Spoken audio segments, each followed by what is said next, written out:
आदिवासी कोळी महादेव समाज संघर्ष संघ या संघटनेच्या वतीने आम्ही आज देवणी तालुक्याचे तहसीलदार साहेब यांना सर्व समाज बांधवांच्या वतीने एक निवेदन देण्यात आलं। या निवेदनामध्ये आम्ही मागणी केलेली आहे, आदिवासी प्रशिक्षण संस्था जी आहे यामध्ये जे अधिकारी नेमले गेलेत आहेत, हे अधिकारी बिगर आदिवासी असणं गरजेचं आहे, ज्यामध्ये निष्पक्षपणे आदिवासी समाजाला न्याय मिळू शकतो। दुसरी मागणी आहे, जे 1950 पूर्वी ज्यांच्या काही कार्यामध्ये किंवा ज्यांच्या काही क्षेत्रामध्ये कुळी ही नोंद येत असेल तर त्या कुळी नोंदीमुळे कुणाची जात वैधता ही अवैध ठरवू नये।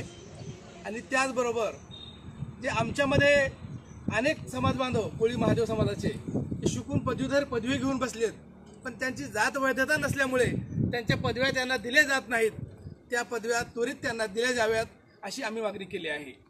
याचप्रमाणे तमाम लातूर जिल्ह्यातील 10 तहसील अधिकारी साहेबांना आम्ही आमच्या अखिल आदिवासी कोळी महादेव समाज संघर्ष संघटनेच्या वतीने निवेदन देणार आहोत।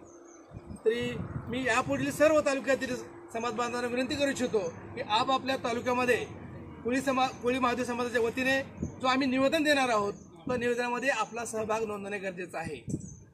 जय आदिवासी।